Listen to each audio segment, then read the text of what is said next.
كنغسلو بوزروك مزيان بحال هكا. نحيدو ليه هذيك الشعره اللي كتكون فيه هنايا. Bene, e che cos'è che bisogna togliere? Vedi? Quel coso lì. Detto alla barese, bisogna spidicchiare le cozze. راح كيترجم بالطلياني. يلا Vedi? يلا سيدي صافي بحال هكا. المهم ماشي بزاف. المهم تحيد لنا داك الوسخ اللي فيه. نديرو شويه زيت الطنجره، زيت العود، ونشعلو عليها. نتسناو الزيت يسخن، ومن بعد نهزو داكشي ديال القدر ديال البوزروك اللي عندنا تقريبا نص كيلو 900 غرام كيلو. غنحطهم بحال هكا بالزيت.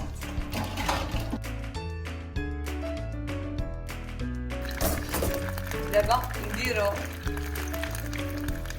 ثومه شاف بحال هكا صغيورين شوائي. درنا زوينه زويجات بحال هكا ماشي بزاف. صراحه كتجي بنينه انا اختي كتعجبني الجزائر. كتاكل بوزروك خاي كتحس بالمذاق ديالو ماشي بحال كيما كنديرو ليه حنايا حتى هدف زوين بلا طوماط، ولكن كيبقى بزاف ما كيبقاش تحس مع الزيره كتبقاش بزاف البوزروك يعني كيبقى ضربوها بشوكه. دابا غادي ندير شويه ديال الكزبور، شويه د البزار صافي بحال هكا. صافي الاوريغانو اللي هو الزعتر عندنا حنا،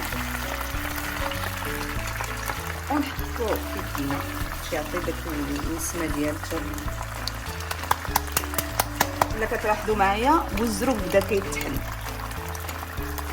نسدو عليه ما نحركوش. معايا فابو دي زوم شويه بداو كيتحلوا ما نحركوش. ها هي كتحل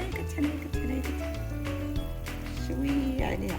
المهم نخليوهم هما ملي كيتحلوا كيطلقوا داك الماء ديالهم في سميتو. الا لاحظتوا راه الماء ما درتوش، هو بدا الماء كيخرج. ضروري انكم تتابعوا نفس الخطوات، لان باش تحطوا هادشي الفوق باش كيطلق ديك البنه ديالو لتحت كيبقى غير الزيت لتحت، ماشي كيديري الثومه لتحت باش زعما تقليهم كما كنديروا حنا. لا خاصك تتبعي هادشي اللي درت، سينو كتحرك ليك الثومه لتحت وكتعطي سميتو. ملي يبداو يتحلوا بحال هكا غادي تحرك واحد شويه. فوالا هانتيا سليم شفتوها.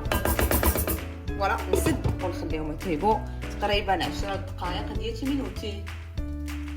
اوكي نخليوهم المهم نسدو عليهم ونخليوه يتحلوا كلشي البوزروكات تقريبا 10 ديال الدقائق ماشي اكثر منها او اقل.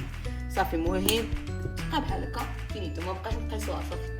يلا صافي نوريكم لي كوتسي. فوالا كلهم تحلوا كلهم تحلوا. فوالا تلاحظوا معايا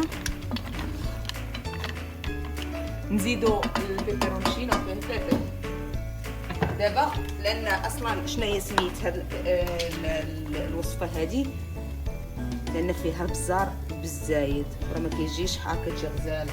البزار اصلا زوينه. صافي نغطي ونسد عليها صافي ونديرها في واحد الطبق ديال التقديم ونبداو وناكلو. شكرا على المشاهده. ملا عندكم شي اسئله كتبوا لي في الكومونتير وانا ان شاء الله غادي نجاوبكم. باي باي.